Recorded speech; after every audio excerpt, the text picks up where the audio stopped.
बच्चों हम फिज़िक्स 12 की सेकेंड ईयर की न्यू बुक स्टार्ट करने लगे हैं पंजाब बोर्ड पैक्टा की। तो इसका टेबल ऑफ कंटेंट देखें तो इसमें सबसे जो पहला चैप्टर है वो थर्मल फिज़िक्स है, और अगर हम उसका नंबर देखें तो वो चैप्टर 13 बनता है, क्योंकि आपने फर्स्ट ईयर में 12 चैप्टर पढ़े हैं फिज़िक्स के। तो सेकेंड ईयर का पहला चैप्टर 13 से शुरू होगा जिसका नाम है थर्मल फिज़िक्स। सबसे पहले इंट्रोडक्शन में जो बातें आपने याद रखनी है, थर्मल फिज़िक्स थर्मल का मतलब आपने अपनी पिछली क्लासेस में पढ़ा हुआ है कि हीट होता है। यानी बेसिकली हमने इस चैप्टर में हीट के रिलेटेड प्रोसेस पढ़ने। तो कहता है thermal physics important area of study which deal with the relationship between heat, work, temperature and other forms of energy. यानी सिर्फ हीट नहीं बल्कि उसके रिलेटेड चीज़ें, जैसा कि हीट से रिलेटेड वर्क, टेम्परेचर और एनर्जी की दूसरी चीज़ें जो कि हीट से रिलेटेड होंगे, वो थर्मल फिज़िक्स का पार्ट होंगे।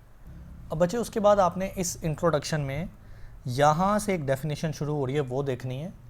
कहता है a large system containing many atoms और molecules is called macroscopic system. यानी अगर मैं यहाँ पर एक कंटेनर ले लेता हूँ और उसमें गैस भर देता हूँ और गैस के बहुत सारे एटम्स और मॉलिक्यूल्स हों, तो ऐसा सिस्टम होता है मैक्रोस्कोपिक सिस्टम। और दूसरा होता है a system consisting of a single atom और molecule is called microscopic system. यानी अगर मैं कंटेनर में गैस का सिर्फ एक यानी सिंगल मॉलिक्यूल लेता हूँ तो ये सिस्टम होगा माइक्रोस्कोपिक सिस्टम। तो इनकी डेफिनेशन आपके जहन में होनी चाहिए। एक एक और लाइनें इनके रिलेटेड कर लेते हैं। कहता है जो मैक्रोस्कोपिक सिस्टम्स है ना, यानी बड़े सिस्टम जिनमें ज़्यादा नंबर ऑफ एटम या मॉलिक्यूल है, have properties such as temperature and pressure. तो ये मे बी MCQs आ जाए, वैसे इतना इंपॉर्टेंट नहीं है कि मैक्रोस्कोपिक सिस्टम की आप किन प्रॉपर्टी को स्टडी करते हो। उनका टेम्परेचर देखते हो कि पूरी गैस का या पूरे सिस्टम का क्या टेम्परेचर है, और पूरी गैस का या पूरे सिस्टम का क्या प्रेशर है। इसी तरह से हम देखते हैं माइक्रोस्कोपिक सिस्टम की भी ये लाइन है कि microscopic systems have properties such as kinetic energy and momentum.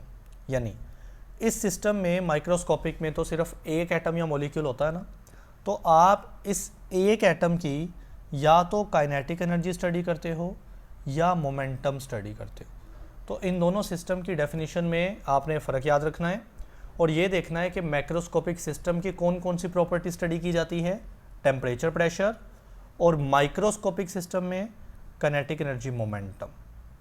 जी बच्चे, इंट्रोडक्शन में ये 2-4 बातें करने के बाद हमारा 13.1 टॉपिक है ब्राउनियन मोशन। तो ब्राउनियन मोशन क्या होता है?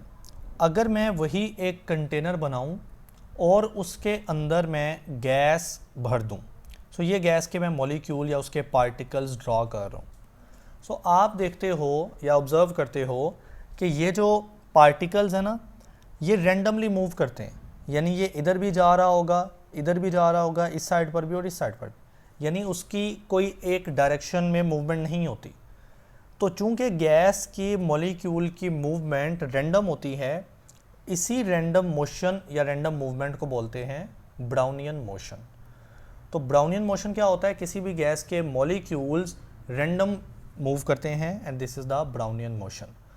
सो सबसे पहले डेफिनेशन है Brownian motion is the random and irregular motion. यानी कोई तरतीब नहीं है, कभी किधर जा रहा है मॉलिक्यूल, कभी किधर जा रहा है, इरेगुलर है। मॉलिक्यूल्स इन द गैस, यानी गैस के मॉलिक्यूल। तो बच्चे ये डेफिनेशन हो गई। उसके बाद डिस्कवरी देखते हैं ब्राउनियन मोशन। अच्छा, इस टॉपिक में लॉन्ग कम बनता है ये टॉपिक खुद, इसमें ज़्यादा चांसेस शॉर्ट MCQs में होते हैं। अब डिस्कवरी देखें तो कहता है 1927 में MCQs बन सकता है ना। रॉबर्ट ब्राउन एक बॉटनिस्ट था। बायो वालों को पता होगा बॉटनिस्ट कौन होते हैं, जो प्लांट्स स्टडी करते हैं, ठीक। तो ये एक बॉटनिस्ट था।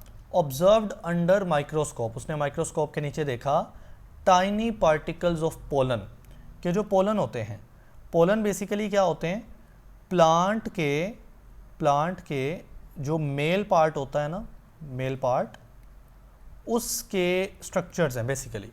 यानी जिन्होंने रिप्रोडक्शन में हिस्सा लेना है ना, यानी आप ऐसा समझ लें कि जैसे नॉर्मली मेल में स्पर्म्स पैदा होते हैं ना, तो प्लांट में पोलन को स्पर्म कह सकते हो, ऑलराइट। स्पर्म यानी पोलन। सो बोटनिस्ट था तो जाहिर है ये प्लांट को स्टडी कर रहा है, और वो प्लांट में क्या स्टडी कर रहा था, पोलन्स को, ठीक है। और ये टाइनी छोटे छोटे पार्टिकल्स होते हैं। तो उसने क्या देखा, were moving around in liquid randomly, यानी एक लिक्विड में, यानी कोई लिक्विड होगा उसके अंदर पोलन पड़े थे और उनकी मूवमेंट कैसी थी, रैंडम मूवमेंट थी। अब बच्चे बात सुनिएगा, ये समझ आई कि चूंकि पोलन लिविंग सेल है ना, प्लांट लिविंग है ना, तो उसके ये जो पोलन है वो भी लिविंग होते हैं। तो पहला ख्याल यही किया कि शायद ये लिविंग होने की वजह से रैंडमली मूव कर रहे हैं, ठीक। तो ये बात तो बायो में पढ़ते हैं कि पोलन मूव कर सकते हैं या उनको करवाया जा सकता है, लेकिन बाद में पता लगा कि these particles were identified as dust particle. बाद में पता लगा कि ये पोलन के साथ डस्ट पार्टिकल थे जो कि रॉबर्ट ब्राउन ऑब्जर्व कर रहा था। अब डस्ट पार्टिकल जो थे वो तो लिविंग नहीं थे, वो तो नॉन लिविंग पार्टिकल है ना डस्ट। तो फिर हमने बाद में it was prove to be one of the effect of the molecular motion. तो हमने कहा कि ये मॉलिक्यूलर मोशन की वजह से हो रहा है, लिविंग नॉन लिविंग का ताल्लुक नहीं है। यानी डस्ट पार्टिकल या कोई गैस होती है ना, उसके मॉलिक्यूल खुद ब खुद रेंडमली मूव करते हैं, ठीक है। और यूं रैंडम मोशन की या ब्राउनियन मोशन की डिस्कवरी हुई। और ये जो कॉन्सेप्ट जेन में एक बार आया था ना कि शायद पोलन लिविंग होने की वजह से मूव कर रहे हैं, ये बाद में निगलेक्ट कर दिया गया और इस कॉन्सेप्ट को जर्नल कर दिया गया कि बेसिकली ये मॉलिक्यूलर मोशन है। यानी जो डस्ट है उसके छोटे छोटे मॉलिक्यूल्स होते हैं, जो गैस होती है उसके मॉलिक्यूल होते हैं और वो रैंडमली मूव करते हैं। तो यूं हमने ब्राउनियन यानी रैंडम मोशन की डिस्कवरी कर ली। जी बेटा आप देखें, अगर आप एक कंटेनर के अंदर गैस भरते हो तो उसके मॉलिक्यूल ज़ाहिर है अभी पढ़ के हटे हैं कि रैंडमली मूव करते हैं। तो बेटा इन दो मॉलिक्यूल जो मैंने बनाए हैं इनके दरमियान कोलिजन भी होगी ना, टकराव भी होगा। यानी जब ये रैंडमली इधर उधर मूव करते हैं तो टकराव तो होना ही है। अब टकराव की वजह से ये मॉलिक्यूल अपनी डायरेक्शन चेंज करते हैं। लेट्स सपोज एक मॉलिक्यूल जा रहा था सीधी डायरेक्शन में, आगे एक और मॉलिक्यूल आ गया, दोनों में टक्कर हो गई। क्या ये मॉलिक्यूल दोबारा सीधी डायरेक्शन में चलता रहेगा? नेवर। ये या तो राइट की तरफ चला जाएगा या तो लेफ्ट की तरफ चला जाएगा, यानी टकराव करके कोलिजन करके डायरेक्शन चेंज होती है। अब लेट सपोज ये राइट की तरफ चला गया, रास्ते में फिर उसको एक मॉलिक्यूल मिलेगा, वो राइट की तरफ जा रहा था, अब मॉलिक्यूल से टकराव हुआ तो क्या ये राइट की तरफ ही जाता रहेगा? नहीं, वो उस पॉइंट पर इधर को जाएगा या इधर को जाएगा। यानी जब मॉलिक्यूल रैंडम मूव करते हैं तो वो दूसरे मॉलिक्यूल से कोलिजन करते हैं। कोलिजन के रास्ते में वो अपना रास्ता चेंज कर लेते हैं। चेंज करने के नतीजे में वो एक जिग जैग पैटर्न में मूव करना शुरू कर देते हैं। इतनी सी बात को समझते हैं।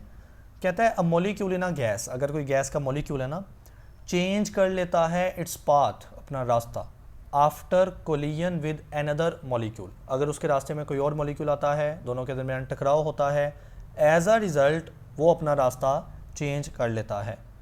When it keeps on colliding with other molecule, अब जाहिर है वो रास्ता चेंज किया उसने, लेकिन रास्ते में दूसरे मॉलिक्यूल भी आ जाएंगे, तो क्या होना है? The colliding molecule follow a random zigzag motion. तो ऐसे वो रास्ते में टकराता जाता है, हर पॉइंट पे उसका रास्ता चेंज होता है और उसकी मोशन बिल्कुल जिगजैग, बिल्कुल रैंडम हो जाती है। और एक और बात कहता है, इन फैक्ट यानी हकीकत में, कोलिजन ट्रांसफ़र और exchange the momentum and energy. ये तो बेसिक सी बात है कि जब दो मॉलिक्यूल के दरमियान टकराव होगा तो उनकी एनर्जी एक्सचेंज होगी, ट्रांसफ़र होगी और उनका मोमेंटम भी ट्रांसफ़र होगा। ये फर्स्ट ईयर में आपने मोमेंटम के बारे में बहुत सारे टॉपिक्स समझे हैं। जी बच्चे आगे देखें, कहता है ब्राउनियन मोशन डिस्क्राइब्स रैंडमनेस। तो हमारा तो बात ही यही है कि जो ब्राउनियन मोशन है वो रैंडमनेस के ऊपर है, ठीक है। एंड केओस, केओस का मतलब होता है इर्रेगुलर, ठीक है, जिसकी तरतीब नहीं है। तो चूंकि ये मॉलिक्यूल्स में तरतीब ही नहीं है, कोई इधर जा रहा है कोई इधर जा रहा है, तो ये रैंडमनेस है और केओस है। देयरफॉर इसीलिए it represent one of the simple model of randomness. Same बात। So there are various reason and causes of this motion which are given as under. ये जो चार रीज़न और कॉजेज है ना, रीज़न यानी उसकी वजूहात या कॉजेज वो भी सेम ही है, तो वो चार एक अलग से शॉर्ट बनेगा कि ये जो ब्राउनियन मोशन यानी रैंडमनेस है, ये कॉजेज़ क्या है, ये क्यों होती है, या इसका कोई फीचर्स बताने हैं आपने। जी बच्चे सबसे पहले हम पॉइंट नंबर 1 को समझते हैं, देन उसको रीड करते हैं। पॉइंट नंबर 1 क्या है? देखें, मैं दो मॉलिक्यूल्स बनाता हूँ, एक यूं बड़े साइज़ का और एक छोटे साइज़ का। अब दोनों की स्पीड किसकी ज़्यादा होगी? जाहिर सी बात है, जो छोटा साइज़ का पार्टिकल है वो उतनी ही एफर्ट के साथ तेज़ मूव कर सकता है, यानी उसकी स्पीड ज़्यादा हो सकती है, हालांकि उसका मैस क्या है, कम है। और जो बड़े साइज़ का पार्टिकल होता है ना, जिसका मैस ज़्यादा है, उसको उतनी स्पीड लेने के लिए बड़ी एफर्ट करनी पड़ती है, तो उसकी स्पीड नॉर्मली क्या होती है, कम होती है। यानी इन्वर्स ताल्लुक है। यानी अगर कोई मॉलिक्यूल साइज़ में बड़ा है, ठीक है, मैस में बड़ा है, तो उसकी स्पीड कम होगी, इन्वर्स, ठीक है। सो मैस का इन्वर्स ताल्लुक है स्पीड के साथ। ऑलराइट जी बच्चे, ये बात यहाँ पे लिखी है, the size of the molecule, molecule का जो साइज़ होता है वो inversely proportional to the speed of motion होता है। उसका ताल्लुक इन्वर्स होता है स्पीड के साथ, यानी अगर साइज़ बड़ा तो स्पीड थोड़ी, वो स्लो मूव करेगा, और अगर साइज़ छोटा तो स्पीड ज़्यादा। जी बच्चे, एक और इसी तरह की बात समझते हैं। लेट सपोज दो छोटे साइज़ के मॉलिक्यूल आपस में टकरा रहे हैं, ऑलराइट, और दो बड़े साइज़ के मॉलिक्यूल आपस में यूं टकरा रहे हैं। अब जाहिर है, मैंने आपको बोला कि जब टकराव होता है तो मोमेंटम का ट्रांसफ़र होना होता है। लिहाजा आपके ख्याल में जो छोटे साइज़ के मॉलिक्यूल हैं, चूँकि उनका साइज़ छोटा है, तो क्या उनमें मोमेंटम का ट्रांसफ़र ज़्यादा होगा या कम होगा? और सेम क्वेश्चन, जो बड़े साइज़ के मॉलिक्यूल हैं उनके अंदर जो मोमेंटम का ट्रांसफ़र है वो ज़्यादा होगा या कम? तो यहाँ भी इन्वर्स ताल्लुक होता है। यानी अगर छोटे साइज़ के मॉलिक्यूल आपस में टकराते हैं तो वो मोमेंटम उनका ज़्यादा ट्रांसफ़र होता है, क्योंकि साइज़ छोटा तो मोमेंटम ज़्यादा ट्रांसफ़र होता है, ठीक है। जबकि जो बड़े साइज़ के मॉलिक्यूल हैं, जब वो आपस में टकराते हैं, चूँकि उनका साइज़ बड़ा है तो मोमेंटम ट्रांसफ़र उनमें कम होता है। जी, तो यहाँ पे लिखा है, वी नो दैट, हम जानते हैं, the transfer of momentum is inversely proportional to the mass of the particle. Mass का इन्वर्स ताल्लुक है मोमेंटम के ट्रांसफ़र के साथ। अगर मॉलिक्यूल का मैस बड़ा है, साइज़ बड़ा है, तो उनके अंदर मोमेंटम थोड़ा ट्रांसफ़र होगा। सो इन दोनों बातों से क्या समझ आई? इन दोनों बातों से ये हम समझे कि चूंकि गैस के मॉलिक्यूल ने रैंडमली मूव करना है ना, तो अगर मॉलिक्यूल का साइज़ छोटा हुआ, अगर मॉलिक्यूल का साइज़ छोटा हुआ तो वो तेज़ यानी ज़्यादा स्पीड से मूव करेंगे। और अगर एक गैस है जिसके मॉलिक्यूल का साइज़ यूँ बड़ा है, तो उन मॉलिक्यूल की स्पीड भी कम होगी। यानी ये बातों से हमने ये सीखना था कि किस गैस के मॉलिक्यूल की स्पीड ज़्यादा होती है और किस गैस के मॉलिक्यूल की स्पीड कम होती है। तो हमने नतीजा ये निकाला कि छोटे साइज़ के मॉलिक्यूल तेज़ स्पीड रखते हैं। ऑलराइट, आखिरी बात को देख लेते हैं। कहता है जो लाइटर पार्टिकल, लाइटर यानी हल्के जो पार्टिकल है, छोटे जो पार्टिकल हैं, obtain greater speed from collision. टकराव तो होना है ना, तो टकराव की वजह से उनकी स्पीड ग्रेटर यानी ज़्यादा होती है। किन की? जो लाइटर यानी हल्के पार्टिकल्स हैं। जी बच्चे, move to the point number 2। अब हम पॉइंट नंबर 2 को स्टडी करते हैं। देखिए, यहाँ पे मैं ना दो फ्लूइड बना लेता हूँ। फ्लूइड मतलब लिक्विड भी हो सकता है, गैस भी हो सकता है। अब इन दोनों लिक्विड या गैस में ज़ाहिर है मॉलिक्यूल होंगे ना, मॉलिक्यूल्स। तो ये पहले लिक्विड या गैस के मॉलिक्यूल्स हैं और ये दूसरे लिक्विड या गैस के मॉलिक्यूल हैं। अब मैं आपको कहता हूँ कि ये जो है ना कंटेनर, इसकी विस्कोसिटी ज़्यादा है, विस्कोसिटी ज़्यादा है, मतलब ये गाढ़ा है, ठीक है। जबकि इस लिक्विड या गैस की विस्कोसिटी कम है, विस्कोसिटी कम है, वो कम गाढ़ा है। तो इन दोनों लिक्विड में किसकी मूवमेंट, पार्टिकल की मूवमेंट किस में ज़्यादा होगी? तो जिसकी विस्कोसिटी कम होती है, उस लिक्विड या गैस के मॉलिक्यूल ज़्यादा इजीली मूव कर सकते हैं, क्योंकि वो इतना गाढ़ा नहीं है। जबकि जो विस्कोसिटी ज़्यादा वाला लिक्विड या गैस होता है, उसमें मॉलिक्यूल की मूवमेंट में प्रॉब्लम होती है, वो स्लो मूव करते हैं, वो इतना फ्रीली, इतना आसानी से मूव नहीं कर सकते। यानी विस्कोसिटी का मॉलिक्यूल की मूवमेंट से भी इन्वर्स ताल्लुक हुआ। अगर किसी चीज़ की विस्कोसिटी, गाढ़ापन कम है, तो उसके मॉलिक्यूल तेज़ मूव कर सकते हैं, और अगर विस्कोसिटी ज़्यादा है तो वो स्लो मूव करेंगे। This is our point number 2। So the speed of the particle, particle की जो स्पीड है यानी वो तेज़ मूव करेंगे या स्लो मूव करेंगे, inversely proportional to the viscosity of the fluid. ये फ्लूइड मतलब लिक्विड गैस, इसकी विस्कोसिटी से इन्वर्स ताल्लुक होता है। अब लो विस्कोसिटी अगर हुई यानी गाढ़ापन कम हुआ तो result in faster Brownian movement, तो गैस की जो रैंडम मोशन है, ब्राउनियन मोशन है, वो फास्ट होगी। कब? जब विस्कोसिटी कम हुई। अब आपने विस्कोसिटी की डेफिनेशन पॉइंट नंबर 3 में समझनी है, जो कि बेसिकली आपने फर्स्ट ईयर में भी देखी हुई है। विस्कोसिटी होती क्या है? जो लिक्विड या गैस के मॉलिक्यूल्स होते हैं ना, उन मॉलिक्यूल के दरमियान रेजिस्टेंस या फ्रिक्शन को बोलते हैं विस्कोसिटी, फ्रिक्शन को बोलते हैं। तो अगर विस्कोसिटी ज़्यादा है, इट मीन्स मॉलिक्यूल के दरमियान जो इंटरनल फ्रिक्शन है, अंदर जो फ्रिक्शन है वो ज़्यादा है, और फ्रिक्शन ज़्यादा होने की वजह से ये मॉलिक्यूल इजीली मूव नहीं कर सकते। तो वही बात, विस्कोसिटी ज़्यादा होने से मॉलिक्यूल की मोशन की स्पीड कम हो जाती है, क्योंकि विस्कोसिटी ज़्यादा होने का मतलब आप ये समझें कि मॉलिक्यूल के दरमियान की जो फ्रिक्शन है, जो रेजिस्टेंस है, वो ज़्यादा है, और ज़्यादा फ्रिक्शन मॉलिक्यूल को ईजिली मूव नहीं करने देती। जी बच्चे, point number 3, viscosity describes, viscosity क्या बताती है? The magnitude of internal friction in a fluid, कि एक फ्लूइड के अंदर जो इंटरनल रेजिस्टेंस है, फ्रिक्शन है, वो कितनी है।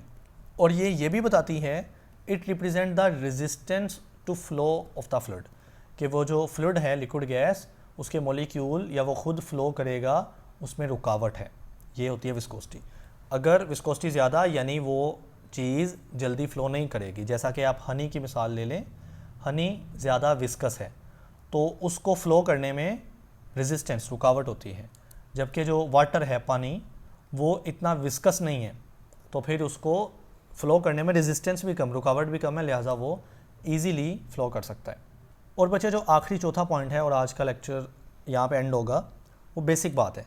कहता है Brownian movement causes the molecule या particle in a fluid to be in constant motion, यानी ब्राउनियन जो मूवमेंट होती है वो कॉन्स्टेंट मोशन होती है, कॉन्स्टेंट मूवमेंट होती है। ऐसा नहीं है कि मॉलिक्यूल कभी स्लो हो जाएं या वो रुक जाएं, नहीं, उनकी जो मूवमेंट है वो हमेशा कॉन्स्टेंटली चलती रहेगी। सो ये 4 पॉइंट है जो कि आपका लास्ट शॉट है।